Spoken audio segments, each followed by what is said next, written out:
Welcome to ARS study circle. Hi, I am Saurabh. हम लोग electricity में काफ़ी आगे चले चुके हैं। अब हम लोग आज इलेक्ट्रिसिटी में fill in the blanks session और match of the following question करने वाले हैं। ठीक है, जो हमारे बोर्ड के एग्ज़ाम है 10th बोर्ड में, उसमें फिल इन द ब्लैंक्स या कह सकते हैं थ्योरेटिकल टाइप क्वेश्चन जो आते हैं 1 मार्क्स के, वो आपको यहाँ से सीधा सीधा मिल जाना है। तो गौर से ये पूरा सेशन देखें, अच्छे से समझें, दोस्तों में शेयर भी करें। तो देखो पहला क्वेश्चन क्या बोल रहा है, the rate of flow of electric charge is called. तो ध्यान से समझना, रेट ऑफ किस चीज का, flow of electric charge, charge मतलब Q और रेट मतलब Q/T, मतलब रेट जब भी बात आता है तो पर यूनिट टाइम में बात करते हैं। ठीक है, रेट का ज्यादातर जब भी बात होता है तो पर यूनिट टाइम में ही बात होता है। तो यहां बोल रहा है चार्ज का पर यूनिट टाइम क्या होता है। तो हम लोगों को पता है Q/T क्या होता है, फॉर्मूला I बराबर क्या होता है, I बराबर करंट बोलते हैं। तो यहां क्या हो जाएगा, पहले वाले में आंसर करंट। ठीक है, तो करंट हो गया पहला का आंसर। उसके बाद दूसरा में देखो क्या बोल रहा है, if there is no current a voltmeter connected across a resistor will give dash voltage. तो बताओ, आप लोग भी आंसर कमेंट में डालते जाओ। क्या बोल रहा है, if there is no current, अगर कोई करंट नहीं होगा, a voltmeter connected across a resistor, और एक रेसिस्टर है और उसके अक्रॉस एक वोल्ट मीटर कनेक्टेड है। ठीक है, विल रेसिस्टर डैश वोल्टेज। तो इसमें कितना वोल्टेज दिखाएगा, सोचो, जब इसमें करंट ही नहीं फ्लो कर रहा है तो क्या इसमें कोई वोल्टेज होगा, तो क्या होगा आंसर 0। तो दूसरा का आंसर हमारा कितना हो गया, 0। समझ में आ रहा होगा। तीसरा का चलो आंसर बताओ, combined resistance is the sum of separate resistance provided that the various conductors are connected in. ध्यान से समझना, combined resistance is the sum, ये इंपॉर्टेंट है। कंबाइंड रेसिस्टेंस जो है is the sum of separate resistance, अलग अलग रेसिस्टेंस का सिंपली सम करने बोल रहा है, उससे मिल जा रहा है हमारा सी कंबाइन मिल जा रहा है। तो ये कैसा कॉम्बिनेशन कहलाता है, then the various conductor are connected in. तो कैसा कंडक्टर कनेक्शन कहला जाता है। तो याद होगा, ऐसा कनेक्शन हम लोग कब करते थे, सीरीज में करते थे ऐसा। तो तीसरा का आंसर क्या हो गया हमारा, सीरीज हो गया। समझ में आ गया होगा ये। अब हम लोग नेक्स्ट चल रहे हैं क्वेश्चन नंबर 4, आप लोग भी आंसर देते जाओ। Question number 4, in a parallel circuit each circuit element has the same dash. अगर, तो पहले से मैं रेज कर देता हूं, क्या बोल रहा है, in a parallel circuit each circuit element has same dash, खाली स्थान है। एक पैरेलल सर्किट है और हर एक सर्किट एलिमेंट का क्या होगा। सोचो, यहां एक पैरेलल सर्किट पहले बनाओ, पैरेलल सर्किट इस तरीके से, चलो दो अलग अलग था, पैरेलल बन गया हमारा, दो रेसिस्टेंस को हम लोग जोड़ दिए हैं। मान लेते हैं कि इसका अपना एक सर्किट होगा, इसका अपना एक सर्किट होगा, दोनों को पैरेलल हम लोग बना दिए हैं। तो दोनों में क्या सेम होगा, तो याद होगा ना। देखो, जब करंट हमारा सेम कब होता है, करंट सेम होता है सीरीज में होता है, और वोल्टेज या फिर पीडी कहो, वो कब सेम होता है, सेम होता है हमारा पैरेलल कॉम्बिनेशन में सेम होता है। तो यहां पर क्या हो जाएगा, क्वेश्चन नंबर 4 था, in a parallel circuit each circuit element has same, क्या होगा, वोल्टेज। समझ में आ गया, ये भी क्लियर। अगला क्वेश्चन का आंसर बताओ आप लोग। क्वेश्चन नंबर 5 में बोल रहा है, copper is preferred material for making wire because of its low. Copper को हम लोग प्रेफर करते हैं वायर बनाने के लिए, क्यों, इसका क्या लो होता है, ये पूछ रहा है। तो कॉपर, देखो हम लोग ज्यादातर जो वायर यूज करते हैं हम लोग घर में, या फिर कंडक्टिंग कौन होता है, जिसमें रेसिस्टेंस कम हो, तभी ना हम लोग यूज करते हैं। तो कॉपर यहां पर क्या होता है ना, इसका रेसिस्टेंस वैल्यू कम दिखाता है, और रेसिस्टेंस वैल्यू किस पर डिपेंड करता है, तो रो पर डिपेंड करता है, रो भी हमारा क्या होगा, कम होगा। रो मतलब रेसिस्टिविटी, तो इसका लो रेसिस्टिविटी, ठीक है।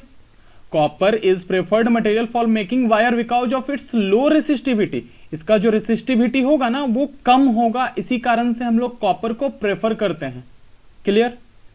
Next, the SI unit of electric current is, बहुत ही सिंपल क्वेश्चन है। SI unit of electric current क्या होगा, अगर नहीं पता है तो बहुत दिक्कत वाली बात है, आप लोगों को और भी अच्छे से पढ़ना पड़ेगा, बहुत ही ज्यादा आसान। एम्पियर, ठीक है, एम्पियर होगा। क्लियर है। नेक्स्ट चलते हैं, dash is a property that resist the flow of electron in a conductor, तो ये जो खाली स्थान है उसके बारे में बताना है कि वो किसका property, is a property that resist, जो रेसिस्ट कर रहा है the flow of electron in a conductor, वो फ्लो ऑफ इलेक्ट्रॉन को रोक रहा है किसी भी कंडक्टर में मूव करने के लिए, ठीक है। तो ये तो मैंने बहुत अच्छा से बताया है, क्या होगा बताओ। देखो कोई रास्ता है, ये सड़क है, हम लोग इधर से आ रहे हैं, तो हम लोगों को दिक्कत कब होता है, जब ये रास्ता खराब होता है तब हम लोगों को दिक्कत होता है, मतलब कि इस पर क्या हो गया, हम लोगों को रेसिस्टेंस, ठीक है, मतलब फ्रिक्शन बढ़ रहा है। फ्रिक्शन बढ़ने के कारण, मतलब फ्रिक्शन को रिलेट करके मैंने समझाया था रेसिस्टेंस से, किसी वायर में करंट मूव कर रहा है और करंट का वैल्यू हाई जा रहा है और ये वायर तेजी से गर्म हो रहा है, तो क्यों, करंट को मूव करने में दिक्कत कौन क्रिएट करता है, रेसिस्टेंस क्रिएट करता है। तो यही है, resistance is a property that resist the flow of electron in a conductor, तो यहां हो जाएगा हमारा रेसिस्टेंस। क्लियर हो गया। चलो आगे चल रहे हैं। The SI unit of resistance is, अब बोल रहा है ना कि एसआई यूनिट रेसिस्टेंस का क्या होगा, ध्यान से बताना, SI unit of resistance is क्या होगा, बहुत ही आसान, अगर ये भी नहीं मालूम है तो बहुत ही दिक्कत वाली बात है। ओम होता है, इसका दिखाने का तरीका इस तरीके से होता है, ओम को। क्लियर। आगे चल रहे हैं, क्या है क्वेश्चन नंबर 9, बताओ आप लोग भी आंसर सारे लोग। The potential difference across the end of a resistor is dash to the current through it provided its remains the same, ठीक है। जो पोटेंशियल डिफरेंस बोल रहा है across the end of resistor, potential difference भी जो है हमारा वो end of resistor is dash to the current, current के बीच का relation is provided its remain the same, तो ये कब सेम मिलता है, मतलब ये जो पोटेंशियल डिफरेंस है आई से रिलेट करना है और कब सेम मिलता है ये ध्यान देना है। तो सोचो कब सेम मिलता है, कब दोनों सेम रहेगा, तो ये हमारा डायरेक्टली प्रोपोर्शनल होता है। कब होता है डायरेक्टली, याद होगा ओम्स लॉ, ओम्स लॉ क्या कहता है, ओम्स लॉ में क्या कहा गया है, पोटेंशियल डिफरेंस जो होता है वो डायरेक्टली प्रोपोर्शनल होता है किसके, करंट के, डायरेक्टली प्रोपोर्शनल होता है। और कब, जब हमारा टेम्परेचर, टेम्परेचर क्या होता है, जब हमारा टेम्परेचर जो होगा फिक्स होगा तब, क्योंकि अगर टेम्परेचर हम लोग चेंज करते रहेंगे तो हमारा जो पोटेंशियल डिफरेंस और करंट ये सब का वैल्यू चेंज होते रहेगा। ये एक दो लोगों ने टेम्परेचर के रिगार्डिंग क्वेश्चन किया था मेरे से, एक विनीत ने क्वेश्चन अराइज किया था, अगर विनीत क्लियर है टेम्परेचर के बारे में तुम्हें तो अच्छी बात है, और एक और कोई लड़की ने किया था क्रिएट, मुझे नाम नहीं याद है, तो अगर उसे भी, अगर तुम्हें भी क्लियर है बाबू तो अच्छी बात है, अगर नहीं क्लियर है तो आप कमेंट सेक्शन में पूछ सकते हैं, टेलीग्राम पर पूछ सकते हैं, ठीक है।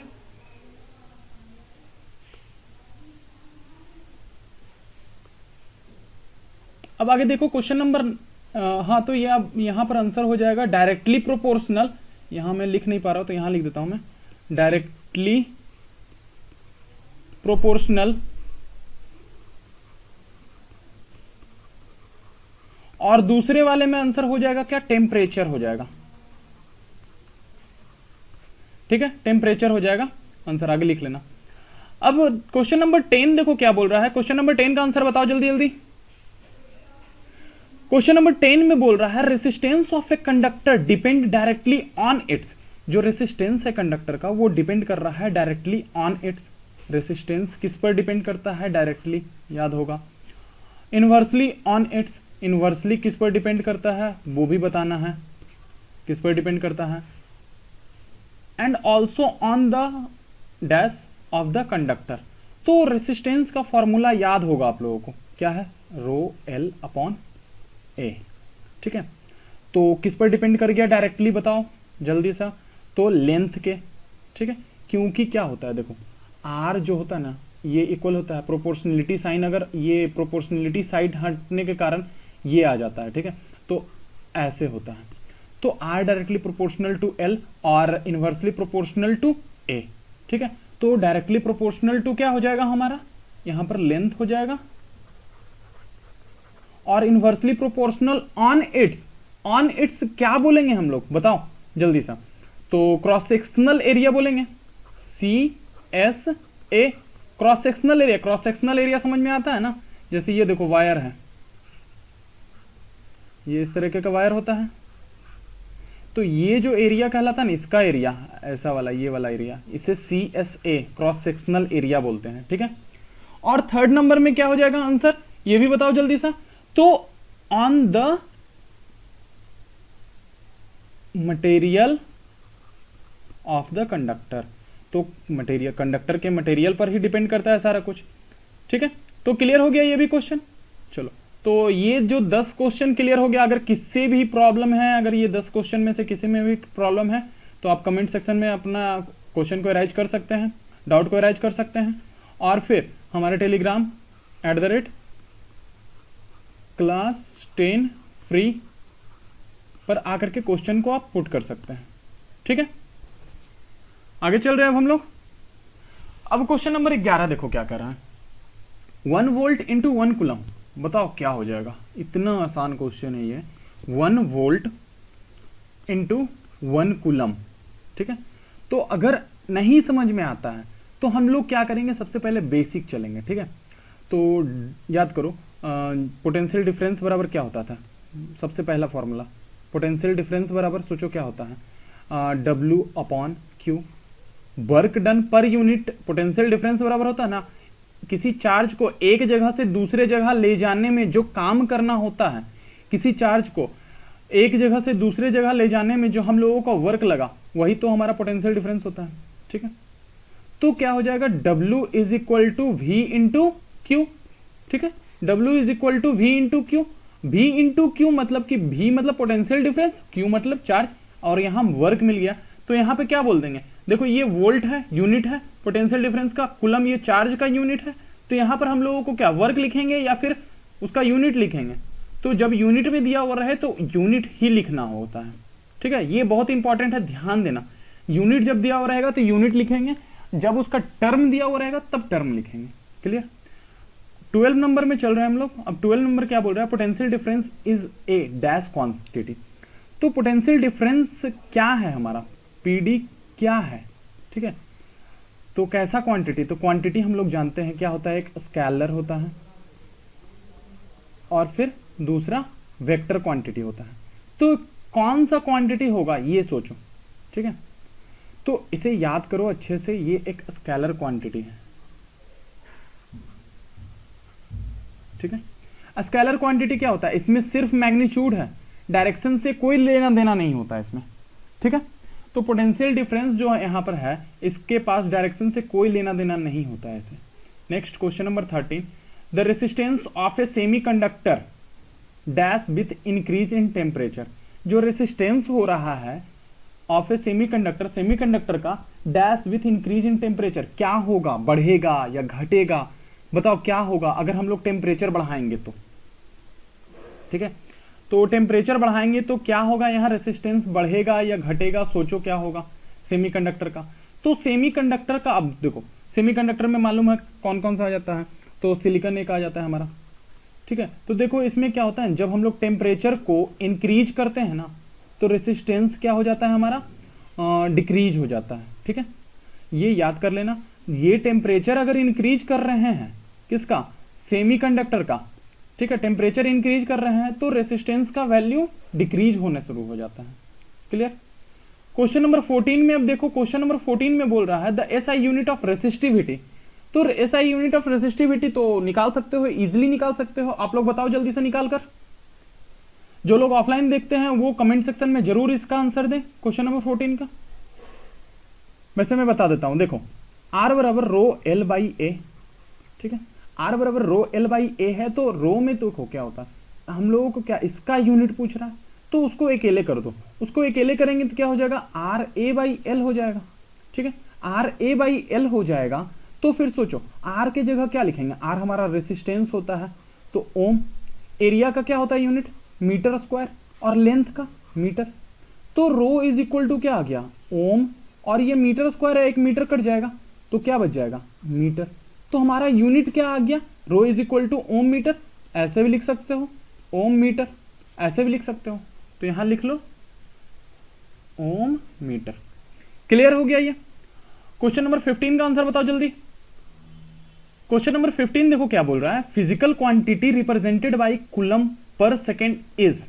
तो फिजिकल क्वांटिटी जो कूलम पर सेकेंड में बताना है क्या होगा, physical quantity represented by coulomb, coulomb per second, coulomb per second. देखो बहुत ही आसान क्वेश्चन है ये भी, कूलम पर सेकेंड मतलब कूलम किसका यूनिट है वो लिख लो, ठीक है, क्यू, और टाइम किसका यूनिट है, टी का, क्यू बाई टी बराबर क्या होता है, फॉर्मूला याद करो, आई होता है, आई मतलब कि करंट, करंट मतलब कि इसका यूनिट बताओ, क्यों यूनिट बताना है, क्योंकि ये भी यूनिट है, ये भी यूनिट है, तो बताओ यहां क्या हो जाएगा, कूलम है यूनिट और सेकेंड भी यूनिट है, तो यहां पर एम्पियर बोल दें। अच्छा सॉरी, फिजिकल क्वांटिटी पूछना है ना, तो एम्पियर नहीं बोलेंगे। जब फिजिकल क्वांटिटी यहां लिख दिया है तो यहां पर हम लोग इलेक्ट्रिक करंट लिखेंगे, इलेक्ट्रिक करंट। क्लियर, उम्मीद कर रहे हैं आप लोगों को अच्छे से क्लियर हो रहा होगा, नहीं हो रहा है तो आप आराम से पूछ सकते हैं, कोई प्रॉब्लम नहीं है। चलो आगे क्वेश्चन नंबर 16 देखते हैं। क्वेश्चन नंबर 16 देखो, two resistance of 2 ohm each are connected in parallel, दो रेसिस्टेंस है, दो ओम का, दोनों को कनेक्ट किया गया है कहां, पैरेलल में, द इक्विवेलेंट रेसिस्टेंस इज, तो इसका इक्विवेलेंट रेसिस्टेंस, और ये तो बहुत ही आसान क्वेश्चन है इसका, देखो इक्विवेलेंट रेसिस्टेंस, इसे R1 R2, अगर आप लोगों को अभी भी नहीं आ रहा है कॉम्बिनेशन निकालने के लिए, तो देखो जब पैरेलल रहता है ना तो R इक्विवेलेंट इस तरीके से निकाला जाता है, तो सॉल्व करो, 1/2 plus 1/2 is equal to 1/R equivalent is equal to 2/2, cut गया 1 आ गया, ठीक है। अब एक मैं शॉर्ट ट्रिक बता रहा हूं, ठीक है, ध्यान देना। शॉर्ट ट्रिक में क्या होता है कि जब पैरेलल कॉम्बिनेशन के बारे में बात करें ना, तो अगर सारा इक्वल रेसिस्टेंस है, जितना भी रेसिस्टेंस अगर इक्वल दे दिया है, तो सिंपली क्या करना है, R/N कर दो, जितना नंबर रेसिस्टेंस दे देगा वो, और R हर एक का कितना है। जैसे कि यही सोच लो, अगर 10 रेसिस्टेंस रहता, टोटल 10 रेसिस्टेंस 10 नंबर रहता, ठीक है, 10 नंबर रहता और हर एक का 2 रहता, ठीक है, 2 ओम रहता और कनेक्टेड रहता पैरेलल, तो क्या करते, तो R/N लगा देते, क्या हो जाता 2/10, ठीक है। जैसे यहां पर क्या हो गया 2/2, कट करके 1 आ गया, क्लियर हो गया। अब जब सीरीज में रहता है तो NR कर देना होता है, सीरीज के लिए NR सीरीज के लिए करना होता है, R/N पैरेलल के लिए करना होता है। अगर सेम सीरीज सेम रेसिस्टेंस है तब, अगर वैल्यू चेंज हो रहा है तब नहीं करना है। चलो आगे देखते हैं। तो क्वेश्चन नंबर 16 का आंसर हमारा क्या हो गया है, क्वेश्चन नंबर 16 का 1 ओम, ठीक है। अब नेक्स्ट क्वेश्चन देख रहे हैं। नेक्स्ट क्वेश्चन में क्या बोल रहा है, the resistance of a wire is directly dash proportional to the square of its radius, square of its radius ये बोल रहा है। तो रेसिस्टेंस जो है वो बोल रहा है कैसा प्रोपोर्शनल है square of its radius, radius के स्क्वायर के कैसे प्रोपोर्शनल है। तो सोचो देखो, रेसिस्टेंस डायरेक्टली टू एल होता है, रेसिस्टेंस इनवर्सली टू एरिया होता है, यही होता है। एरिया को हम लोग क्या बोलेंगे, सोचो एरिया, क्रॉस सेक्शनल एरिया इसका निकालो, तो R 1/पाई R स्क्वायर, ठीक है, पाई हमारा कांस्टेंट टर्म है, इसको अगर नेग्लेक्ट कर करके चलते हैं तो फिर बताओ तो इनवर्सली टू R स्क्वायर आ रहा है, तो यहां पर हमारा क्या हो जाएगा, इनवर्सली प्रोपोर्शनल। क्लियर हो गया ये। आगे चल रहे question number 18, kilowatt is the unit of electrical dash but kilowatt hour is the unit of electrical dash. देखो बहुत अच्छा क्वेश्चन है ये सब क्वेश्चन, जो देखो ये मैं सिलेक्टिव क्वेश्चन लेके आया हूं, ये जो 20 क्वेश्चन है बहुत ही सिलेक्टिव है। इससे काफ़ी चांसेस है कि ऑब्जेक्टिव क्वेश्चन मैच कर सकता है, ठीक है। Fill in the blanks type या फिर वन लाइनर टाइप, अगर ये सब एग्जाम में आता है तो मैच करने का काफ़ी चांसेस है। तो इसे पूरा देखो और दोस्तों को भी शेयर जरूर करो, ठीक है। तो क्वेश्चन नंबर देखो 18 में इलेक्ट्रिकल डैश और इलेक्ट्रिकल डैश क्या होगा। तो किलोवाट, किलोवाट किसका यूनिट होता है, वाट हमारा किसका यूनिट होता है, याद होगा। तो पावर का यूनिट होता है वाट, तो यहां क्या करेंगे पावर, और किलोवाट आवर तो देखो क्या होता है, power into time is equal to क्या हो जाता है हमारा, पावर इंटू टाइम क्या हो जाता है बताओ जल्दी, वर्क होता है या फिर कहेंगे एनर्जी होता है ना। W upon T is equal to P होता है, तो इसे क्रॉस मल्टीप्लाई करो, W is equal to P into T होगा। जब W is equal to P into T होगा मतलब क्या मिल गया यहां, ये बताओ, एनर्जी मिल गया। तो इलेक्ट्रिकल किलोवाट आवर हमारा इलेक्ट्रिकल एनर्जी होता है। जो हमारे घर में बिजली बिल आते हैं वो किलोवाट आवर पर ही आते हैं। क्लियर। क्वेश्चन नंबर 19 अब चल रहे हैं, energy spend in kilowatt hour. Question number 19 में बोल रहा है जो एनर्जी स्पेंड हो रहा है वो किलोवाट आवर में हो रहा है, तो कैसे निकालेंगे ये देखना। किलोवाट आवर लाने के लिए अभी मैंने बताया, इसको इरेज कर रहा हूं मैं, किलोवाट आवर लाने के लिए किलोवाट आवर ये है मतलब कि एनर्जी है, एनर्जी है मतलब कि P इंटू टी है, ठीक है, P इंटू टी है। अब ये किलोवाट में है ना, किलोवाट में है तो क्या होगा ये ध्यान देना है। तो यहां पर देखो P के जगह हम लोग क्या लिख सकते हैं, P बराबर फॉर्मूला पढ़ रखे हैं PIV, मैंने पढ़ाया था P is equal to IV PIV, तो P के जगह IV रख देंगे और यहां पर टाइम में रख देंगे। और 1000 से क्यों डिवाइड कर रहे हैं, क्योंकि ये किलोवाट लाना है ना, ये हमारा वाट आता है, ये हमारा वाट आता है, उसको किलोवाट लाने के लिए क्या करते हैं 1000 से डिवाइड करते हैं। तो ये I बराबर क्या हो जाएगा हमारा करंट, V बराबर क्या हो जाएगा पोटेंशियल डिफरेंस, T बराबर क्या हो जाएगा टाइम हो जाएगा। तो यहां देखो क्या दिया हुआ है, वोल्ट दे दिया है मतलब V दे दिया है, I और T होगा मतलब I बराबर यहां क्या आ जाएगा करंट और यहां टाइम। क्लियर हो गया होगा 19 नंबर भी। तो करंट को यहां पर यूनिट में लिखना है ना, वोल्ट यूनिट में है तो करंट का यूनिट क्या हो जाएगा एम्पियर लिख लेना है यहां, ठीक है। और यहां टाइम का यूनिट क्या हो जाएगा, तो टाइम हम लोग आवर दिया हुआ है तो आवर में लेंगे। ये क्लियर हो गया होगा। क्वेश्चन नंबर 20 देख रहे हैं, a fuse is a short piece of wire of high blank and low blank. जो हमारा फ्यूज होता है वो छोटा वायर होता है, ठीक है, छोटा वायर होता है और कैसा होता है और उसका क्या हाई होता है क्या लो होता है। तो फ्यूज देखना गौर से समझना, फ्यूज कैसा होता है, एकदम पतला सा वायर होता है फ्यूज, जिसका कि क्रॉस सेक्शनल एरिया क्या होता है बहुत ही नेग्लेजिबल होता है, ठीक है। तो बहुत ही नेग्लेजिबल होता है मतलब कि देखो तो क्रॉस सेक्शनल एरिया के इनवर्सली, मतलब ये अगर बढ़ रहा है तो ये क्या हो जाएगा घट जाएगा, अगर ये घट रहा है तो ये बढ़ जाएगा। मतलब कि इसका क्रॉस सेक्शनल एरिया बहुत ही पॉइंट साइज होता है, बहुत ही छोटा होता है, मतलब कि एरिया जो हो रहा है हमारा क्या बहुत ही कम है। तो बहुत कम है तो रेसिस्टेंस हमारा क्या हो जाएगा बोलो जल्दी, बहुत हाई हो जाएगा। जब रेसिस्टेंस बहुत हाई हो जाएगा तो यहां क्या लिखेंगे हाई रेसिस्टेंस, ठीक है। And low watt, and low क्या होगा, जब वायर हमारा पतला है तो इसका लो हो जाएगा मतलब कि मेल्टिंग पॉइंट, ठीक है, मेल्टिंग पॉइंट। क्लियर है, मेल्टिंग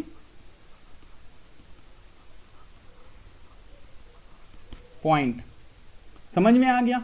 तो ये 20 फिल इन द ब्लैंक्स काफी इंपॉर्टेंट थे, वो क्लियर हो गया। अब चलते हैं हम लोग मैच ऑफ द फॉलोइंग में। ये देखो अब 3 मैच ऑफ द फॉलोइंग है, वो काफी इंपॉर्टेंट है, वो भी देख लो। तो मैच कैसे करना है बारीकी से देखो। सबसे पहले क्या है, सबसे पहले 1 नंबर में क्या बोल रहा है, 1 का ए में ओम, ओम क्या होता है ये बताओ, ओम होता क्या है। तो ये रेसिस्टेंस का यूनिट है, रेसिस्टेंस का यूनिट है, रेसिस्टेंस का यूनिट बोल रहे हैं। तो रेसिस्टेंस का यूनिट है मतलब कि यहां से R is equal to rho L by A formula देखो तो यहां ये हो सकता है कि नहीं होगा, होगा या नहीं होगा ये बताओ, रेसिस्टेंस है, ओम है, हमारा क्या है, रेसिस्टेंस है, तो ये होगा या नहीं होगा, नहीं होगा। कंफ्यूज नहीं होना है कि ये हो जाएगा, क्योंकि यहां रेसिस्टेंस ऑलरेडी है, तो इसके लिए ये होगा, रेसिस्टेंस के लिए रो एल बाई ए होगा। यहां ये यूनिट में दिया हुआ है ना, तो यूनिट में बताया था मैंने कि यूनिट को यूनिट के साथ रिलेट करेंगे, तो V is equal to I R होता है, R is equal to V by I होता है, तो V अपॉन आई मतलब देखो तो दोनों यूनिट में चल रहा है, मतलब वोल्ट अपॉन एम्पियर, ये यूनिट में मैच कर रहा है, तो ये इसके साथ होगा। क्लियर। अब रेसिस्टिविटी आ गया, रेसिस्टिविटी को गौर से देखो, रेसिस्टिविटी कैसे होता है, रो, ठीक है, रो होता है। अब रो का मैंने यूनिट निकालने बताया था, तो इसे देखो क्रॉस मल्टीप्लाई करो तो क्या लिखोगे, R A upon L, R A upon L. थोड़ी देर पहले मैंने बताया था निकालने के लिए, आर के जगह ओम लिखो, metre square upon metre, metre cut गया, ओम मीटर, ओम मीटर है कोई, रेसिस्टिविटी देखो ओम मीटर मैच कर रहा है ऑप्शन 4 में। उसके बाद क्या बोल रहा है, डी सुपर कंडक्टर, तो जो बच गया है वो तो हो जाएगा हमारा सुपर कंडक्टर, लेकिन अब मालूम होना चाहिए सुपर कंडक्टर क्या होता है, ठीक है। तो सुपर कंडक्टर मतलब कि ये देखो क्या होता है, जब रेओस्टेट समझते हो, रेओस्टेट, रेओस्टेट इस तरह का वैल्यू होता है, तो कंडक्टर जब सुपर हो रहा है मतलब कि उसमें कोई रेसिस्टेंस नहीं पैदा हो रहा है सॉरी, इसमें कोई रेसिस्टेंस पैदा नहीं हो रहा है। जब रेसिस्टेंस पैदा नहीं हो रहा है तब ये R बराबर 0, मतलब कि ये बहुत ही अच्छा कंडक्टर बन चुका है, इसीलिए हम लोग इसे सुपर कंडक्टर बोलते हैं, मतलब रेसिस्टेंस 0। क्लियर, ये क्लियर हो गया। अब अगला बात कर रहे हैं क्वेश्चन नंबर 2 में, देखो क्या बोल रहा है, क्वेश्चन नंबर 2 देखो क्या बोल रहा है, गौर से देखना, मैच करने बोल रहा है, call resistance between A and B. देखो ये ए है, ठीक है, ये हमारा ए है और ये हमारा बी है, तो ए और बी के बीच में रेसिस्टेंस कितना होगा वो बताने बोल रहा है, फिर ए और सी के बीच में कितना रेसिस्टेंस होगा वो बताने बोल रहा है, और बी और डी के बीच में कितना रेसिस्टेंस होगा वो बताने बोल रहा है, ठीक है। तो इसे मैं पहले इरेज कर देता हूं, ये इंपॉर्टेंट है, ये बना लो, जल्दी जल्दी बना के बताओ, तो बहुत ही ज्यादा अच्छा क्वेश्चन है ये।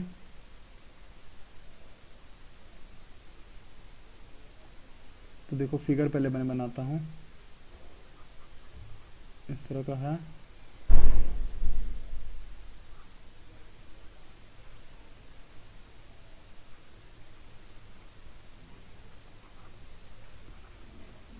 पी ए डी सी ऐसा कुछ है।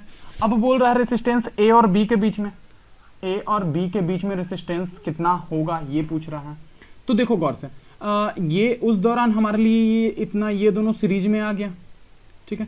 अगर आर हम लोग सबको लेके चल रहे हैं, सब इक्वल है, तो ये दोनों सीरीज में, तो क्या हो जाएगा, सीरीज में बताया था मैंने, जब सीरीज में था सिंपली ऐड कर दो, 2R आ गया, ठीक है। और उसके बाद फिर देखो गौर से देखना, ये हमारा क्या हो जाएगा, ये इसके पैरेलल होगा, ठीक है।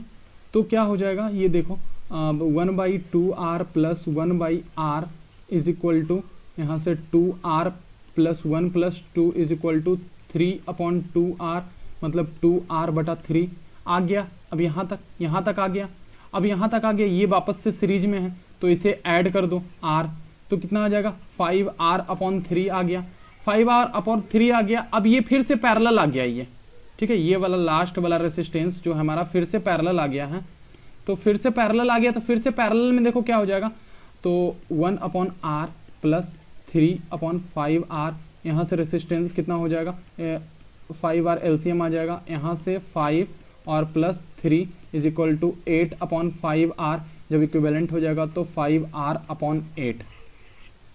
समझ में आया, फिर से मैं बता रहा हूँ, देखो ये दोनों आपस में सटा हुआ है तो सीरीज, अब फिर इसके पैरेलल हो जाएगा, सीरीज होने के कारण ये पैरेलल आ गया, जब ये पैरेलल आ गया तो पैरेलल कॉम्बिनेशन कर देना, जब पैरेलल कॉम्बिनेशन कर दोगे तो देखो फिर से ये सीरीज में आ जाएगा, ये दोनों पैरेलल कॉम्बिनेशन करने के बाद ये दोनों सीरीज में आ जाएगा, सीरीज में आ जाएगा तो फिर ये इसके पैरेलल में आ जाएगा, पैरेलल में आ जाएगा मतलब 5R/8 आ जाएगा, तो ये हो गया इसका। समझ में आया, नहीं आया तो आपको पता है कहाँ आना है। चलो आगे देखते हैं, बी में आ जाओ, ए एंड सी के बीच में, तो इसे मैं इरेज कर रहा हूं, इरेज ऑल। बी में देखो अब क्या बोल रहा है, ए और सी के बीच में, मतलब ये इधर ये इधर, ये दोनों के बीच में। तो देखो तो ए और सी के बीच में ये दोनों पैरेलल है, सॉरी सीरीज है। तो सीरीज है तो देखो ये ऐसे होगा,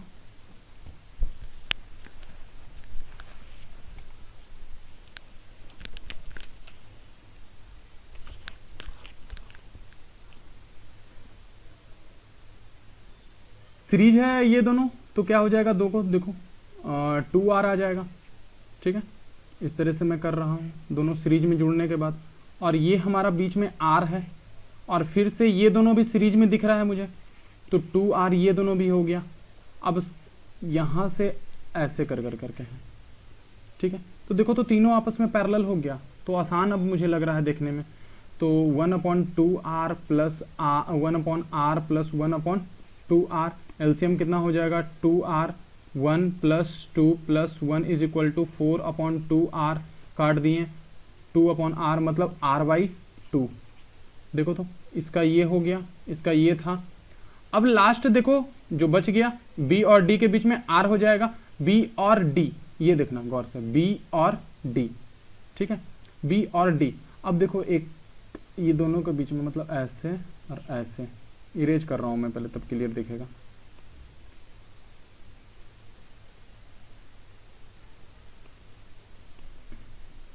ये दिख रहा है ना, इस तरीके से ये दोनों के बीच में। तो देखो एक कंसेप्ट आता है व्हीटस्टोन ब्रिज, यहाँ पर लगाना है हम लोगों को व्हीटस्टोन ब्रिज। ठीक है, तो जब देखो जिस ये दोनों के बीच में बोल रहा है ना, ये दोनों के बीच में, तो ऊपर भी जितना है दोनों ऊपर में देखो तो दोनों साइड में इक्वल है आर आर, यहाँ पर भी देखो तो नीचे में भी आर आर है। तो क्या हो जाता है जब आर आर हो जाता है, ठीक है,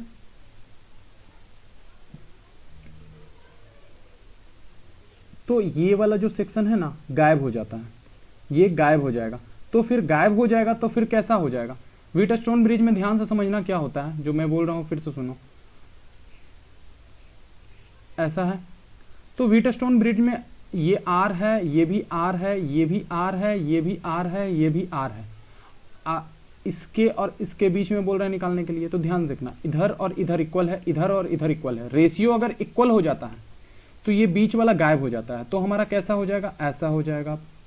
ठीक है, व्हीटस्टोन ब्रिज क्लियर हो गया। जब भी रेशियो ये बटा ये इतना बटा इतना अगर इक्वल है तो ये गायब हो जाएगा।